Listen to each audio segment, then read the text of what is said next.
Oi, pessoal do oitavo, tudo bem com vocês? Saudade, pessoal. Espero que isso acabe logo, né? Que a gente consiga se ver pessoalmente. A gente está encerrando a semana. Nós fizemos aqui, então, né? Um capítulo 5. Eu pedi para vocês assistirem vídeo aula. Espero que tenha ficado tranquila a explicação, tá? Hoje eu vou fazer alguns comentários importantes que eu acho desse conteúdo e vou através da correção de atividades, tá bom?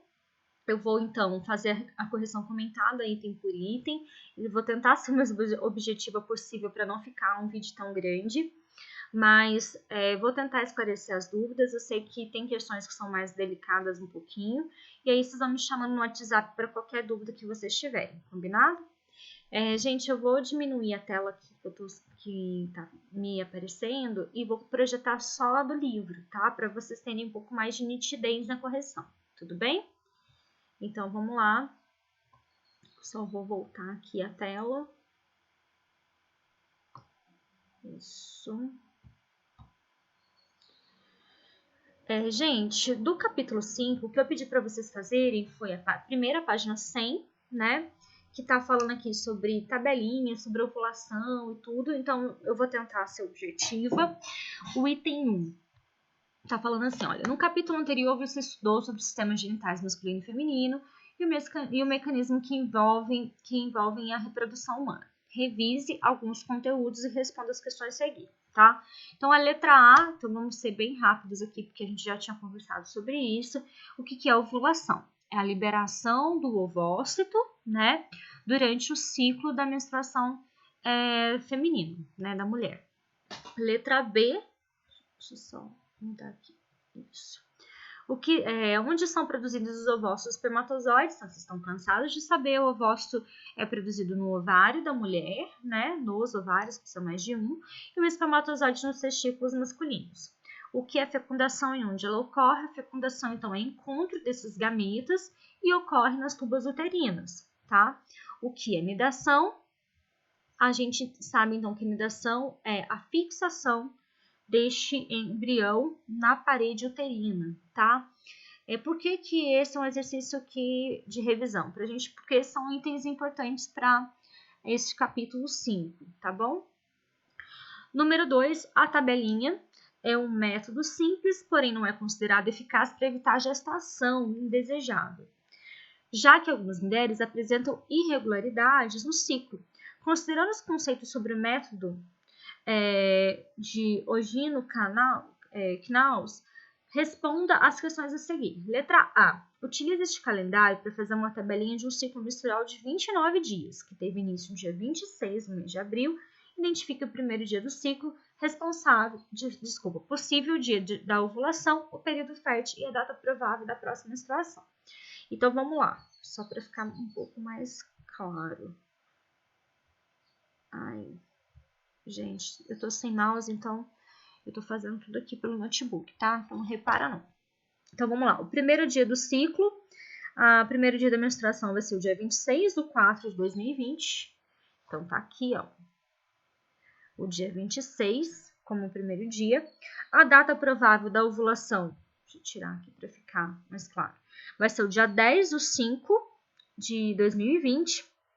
O período fértil será entre o dia 7/5 ao dia 13/5 e a data provável da próxima menstruação vai ser o dia 24/5, tá? Letra B. Considerando o calendário anterior, em quais dias do ciclo o casal deve evitar ter relações sexuais se não quiser engravidar? E explique. Então, vamos lá. O casal deve evitar ter relações sexuais entre o dia 7 e o dia 13, porque como a gente já identificou na questão anterior, esse é o período fértil, né? Esse período, ele é considerado, né, o período que a mulher tem uma maior probabilidade do gameta masculino encontrar com o gameta feminino dentro do corpo da mulher, mas a gente não consegue ter certeza do dia exato da ovulação. Então, é uma data estimada, uma data provável, tá? Então, assim, gente, como a gente já conversou sobre isso, né? O método tabelinha não é um método 100% confiável, porque pode ter muitas variações. A mulher pode esquecer, a ovulação não é uma data tão exata assim, qualquer situação de estresse no ambiente pode gerar mudanças nesse organismo. Então, assim, não é um método que dá para confiar para prevenção. Agora, a tabelinha também, uma coisa que é importante a gente voltar a falar, ela é importante, inclusive, para quem quer engravidar. Então, ela não serve apenas para quem quer prevenir uma gravidez, mas também para quem quer. Porque para quem quer engravidar, você precisa estar atento qual é a data provável da gravidez acontecer. Então, ela serve também como um instrumento importante para quem tem vontade de ter uma gravidez, né? E aí, assim, ficar atento com as datas prováveis da gravidez acontecer. Depois, gente, eu pedi para vocês fazerem a página 104. Deixa eu só tentar baixar aqui. O computador tá meio travado. Só um minutinho, pessoal. Não tá descendo.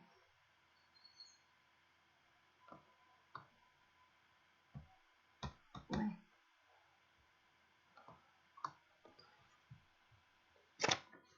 Bom, eu vou comentando. Ai, mudou. Eu vou comentando aqui pra gente não perder muito tempo, tá? A página 104 é uma página de desafio. A gente tinha que fazer, então, uma análise de gráfico. Ela tá falando sobre o HIV, né? Que é um vírus que provoca, responsável pela doença chamada AIDS, né? Deixa eu só tentar mudar aqui.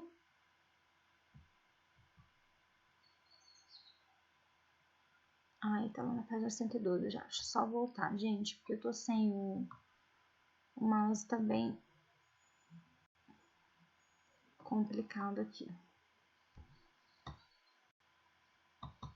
Volta. Bom, enfim, eu vou comentando, tá? Nesse gráfico, vamos ver se vai dar certo.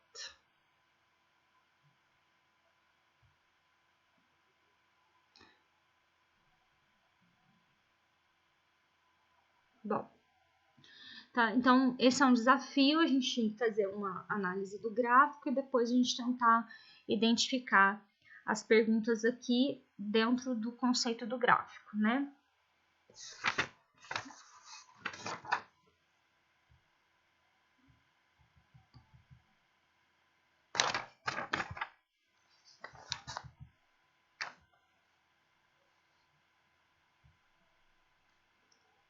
Ô, gente, hoje o computador não tá ajudando.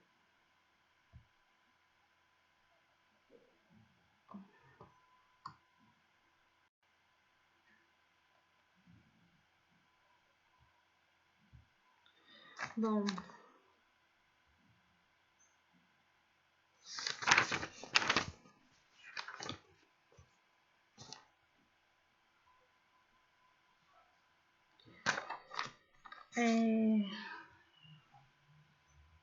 tá, deixa ele carregando ali, a gente vai falando, tá? Acho que agora vai dar certo. Acho que a internet também não tá muito boa. Subir só um pouquinho para visualizar o gráfico aqui. Acho que agora deu certo.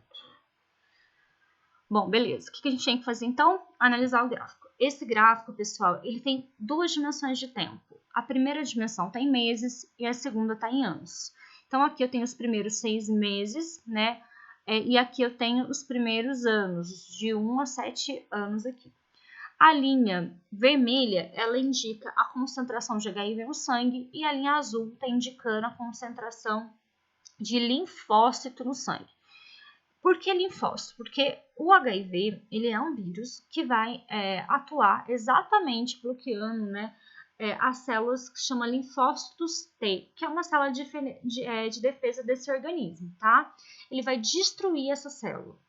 Então, a gente vai ter que entender qual a relação do vírus com o linfócito T? A gente sabe que o HIV destrói o linfócito T. Então, vamos lá. O que acontece? O marco zero é o momento da infecção. No momento da infecção, olha como é que está o meu linfócito. Estou mostrando com a setinha aqui para ficar mais claro. Meu linfócito está lá em cima. Então, no marco zero, eu tenho pouco vírus e muito linfócito. Então, esses vírus, à medida que ele vai aumentando, o linfócito vai caindo. Só lembrando que a gente tem uma relação inversa aqui.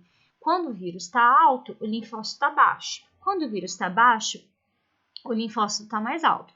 Então, aqui, de 0 a 6 meses, eu tenho um pico aqui, né, entre o primeiro e o terceiro mês de HIV, uma concentração maior no sangue, logo a concentração de linfócito cai, tá?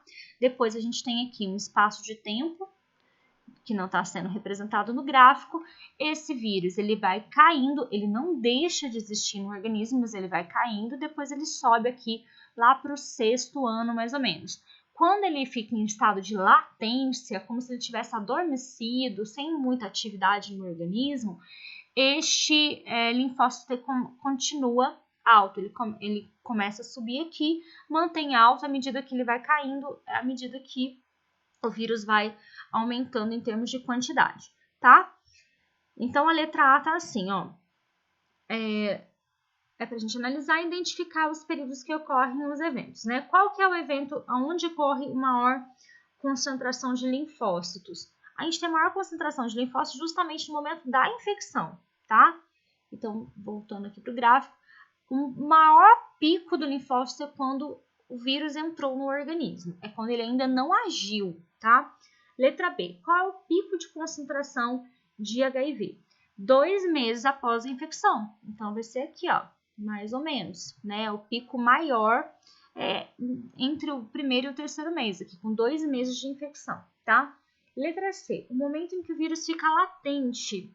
Como eu falei, latência é o período que ele vai permanecer inativo, mais adormecido. Então, ele vai fazer isso a partir do terceiro mês. Olha como é que está a concentração de HIV. Do terceiro mês a 6 anos, tá? Ele pode permanecer em latência. É quando ele não está em plena atividade, tá bom? E depois, a gente tem o aumento do risco de contrair a doença infecciosa, a partir de 2 anos, principalmente.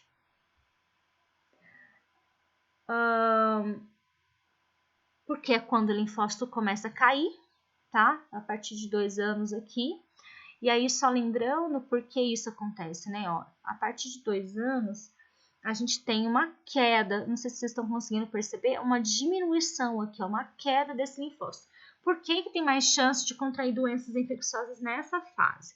Porque simplesmente as células têm uma célula de defesa. Então, se minhas células de defesa caem, o nosso sistema imune fica mais fragilizado, né? A nossa célula, o nosso modo que o corpo tem de se defender está mais frágil. Então, abre oportunidades para doenças, tá? E, por fim, letra E, o início da multiplicação do vírus após o período latente. Então, assim, o vírus, ou seja, depois que ele está em dormência, né, que ele está lá, que não está em atividade, qual que é a parte que começa, em qual tempo começa a multiplicação desses vírus? Então, vai ser entre 5 e 6 anos aqui, olha. Entre 5 e 6 anos ele volta a se multiplicar de novo. Quando ele volta a se multiplicar, de novo, vai caindo cada vez mais as células de defesa do organismo. Tudo bem? Espero que vocês tenham conseguido resolver esse desafio. Quero uma análise de gráfico, é interessante a gente fazer desafios como esse. E aí a gente vai, então, para a página 105, tá? Lá na página 105, gente, eu tenho aqui uma introdução, né? E depois é para a gente dizer sobre as pílulas hormonais, para a gente assinalar verdadeiro F, tá? Letra, então ficou verdadeira, falsa, verdadeira, verdadeira, falsa. Letra A. Pílulas anticoncepcionais são medicamentos produzidos com derivados sintéticos de hormônios estradiol e progesterona? Sim. São exatamente esses hormônios que são simulados aqui, né? Que são que se tem uma produção sintética desses hormônios, porque são eles que vão enganar o organismo, né?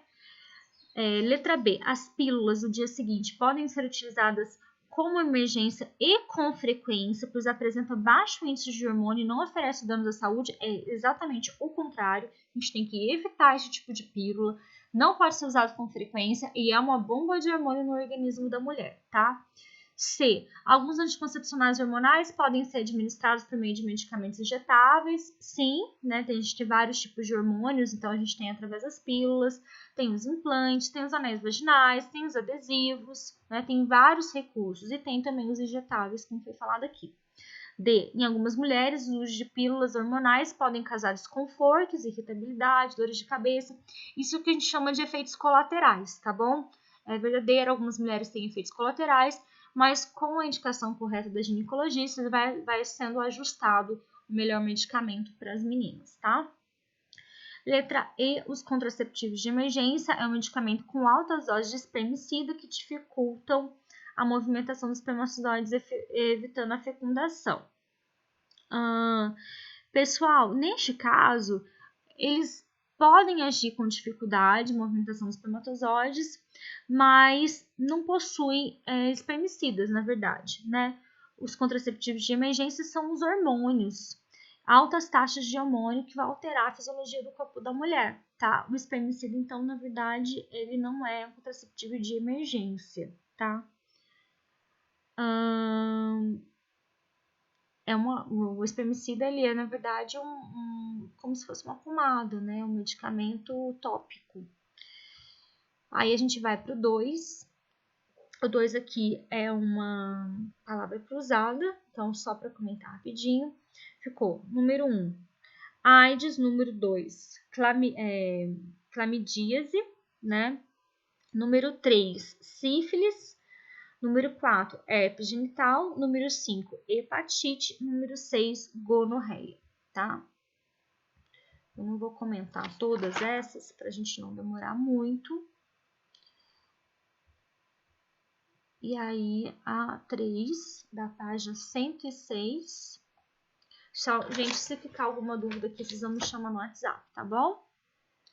A 3 é uma tabela, né? Que a gente tem que marcar um X nos espaços que vão indicar a ação mais apropriada, tá?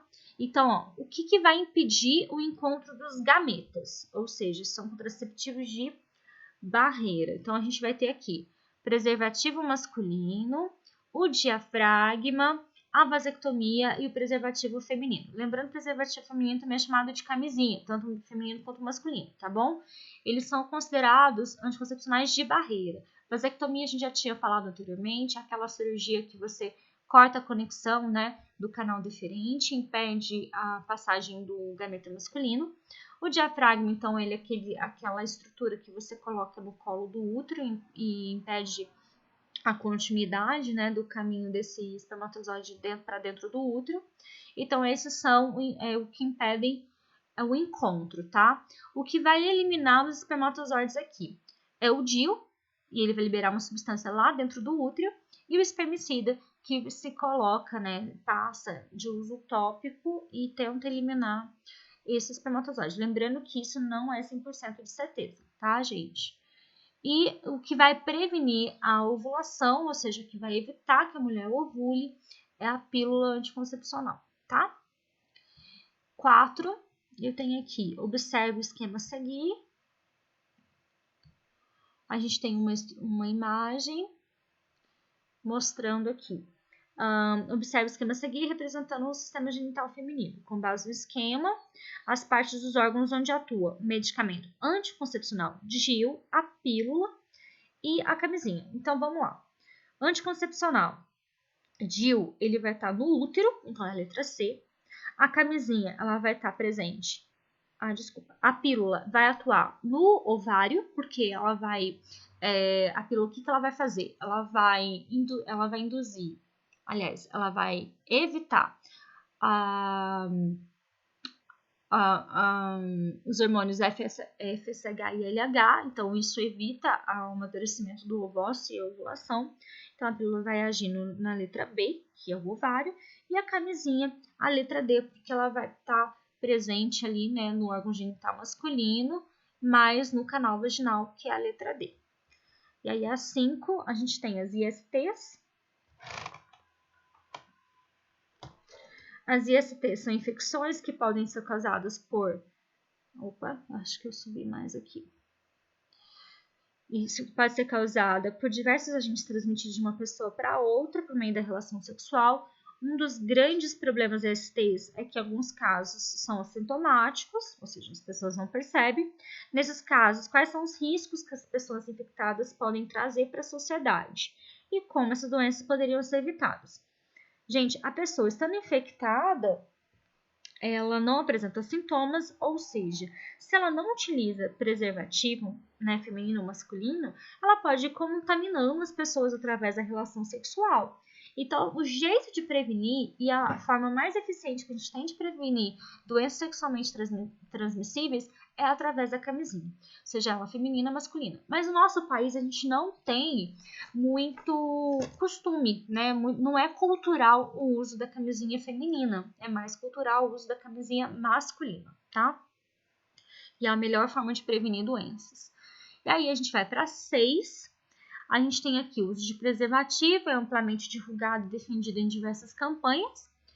É para a gente pensar aqui sobre os contraceptivos, apresentam as vantagens, né? Quais são as vantagens aqui? Então, as vantagens são: o item 2, evita infecções sexualmente transmissíveis. O item 8, né, podem evitar gravidez indesejada.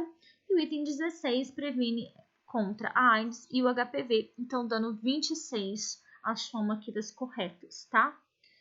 Gente, a número 1 não vai impedir a produção de espermatozoide, tá? E 4, auxilia o controle da ovulação da mulher. Então, é incorreta porque, nesse caso, não vai auxiliar o controle da ovulação.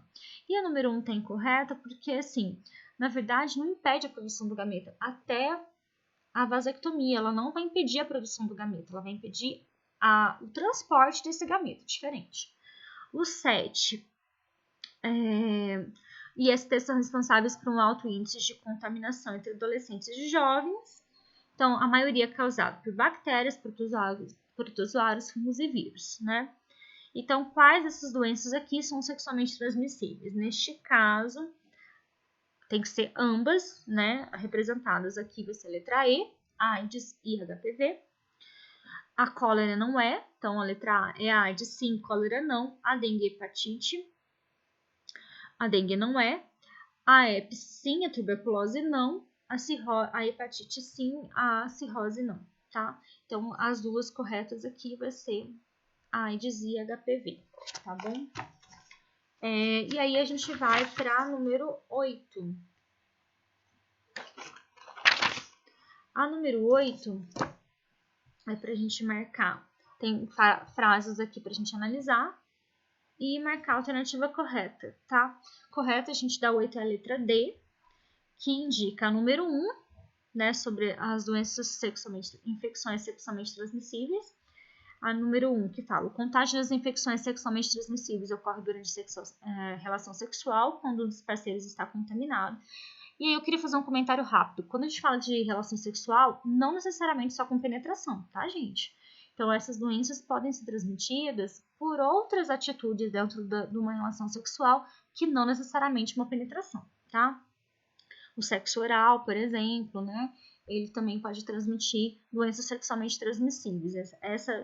Infecções, aliás, né? Porque era falado doença, agora a gente chama isso de infecção.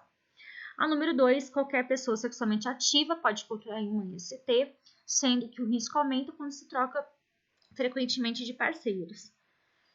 Sim, porque você se expõe mais, né, a pessoas diferentes e logo isso é um mecanismo de, claro, não tendo uma relação sexual que não seja com cuidado, né, com preservativos. 3, os preservativos previnem contra as ISTs, mas também são eficazes para evitar gravidez indesejada. Sim, né? E a 4 tá errada porque a gente sabe que não é só vírus e bactérias, né? A gente sabe que tem outros organismos aí. E para finalizar, a 9, as pílulas estão entre os métodos contraceptivos mais utilizados pelas mulheres, apesar de seus possíveis riscos à saúde. Normalmente elas contêm uma combinação de substâncias sintéticas, análogos ao estrógeno e à progesterona. E está perguntando o seguinte: por que que os hormônios, por que isso ocorre? Isso ocorre porque os hormônios contidos na pílula. Qual que é a alternativa certa? A letra A impede a elevação da taxa do FSH e do LH, que são hormônios hipofisários, ou seja, produzidos na hipófise, que desencadeiam a ovulação. Os hormônios da pílula impedem a elevação das taxas do FSH e do LH e não permite a ovulação. Exatamente isso, gente. Então, as pílulas elas vão agir diminuindo, impedindo o FSH e o LH, que são hormônios que a gente já sabe, foi produzido lá na hipófise. Quando esses hormônios não chegam no ovário, não chega a informação, a carta necessária para o ovário, que entende que está necessário, é o momento de amadurecer esses gametas. Então, aqui, essa é a alternativa correta. Tudo bem? Gente, é isso. Deixa eu voltar aqui. Essa correção, espero que vocês tenham entendido. Estou disponível aqui para tirar as dúvidas de vocês. É só me chamar aqui no WhatsApp, tá bom? Um grande abraço e espero que a gente se encontre o mais rápido possível. Beijo para vocês, viu?